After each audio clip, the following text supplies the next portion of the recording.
दक्षिण मुंबईच्या कुलाबा परिसरामध्ये नेवल डाक जो भाग आहे त्या भागामध्ये एका इमारतीच्या डम्पिंग ग्राउंडमध्ये आग लागलेली होती। मात्र ही आग लागली तेव्हा नेवल डाकचे जे अग्निशमन दल आहे त्यांनी वेळेवर पोहोचून आग विझवण्यात त्यांना यश मिळालं आहे। मात्र त्याचबरोबर इतर जी फायर यंत्रणा होती मुंबई अग्निशमन दल ती सुद्धा पोहोचलेली होती। या घटनेमध्ये कुठलीही जीवितहानी किंवा कोणी जखमी झालेला नाही आणि आगीवर नियंत्रण मिळवण्यात अग्निशमन दलाला यश मिळालं आहे।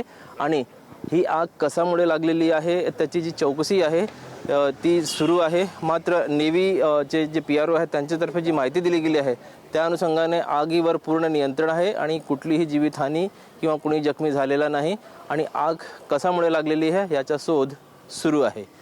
कॅमेरा पर्सन आसिफसह ब्रिजभान जयस्वार TV9 मराठी।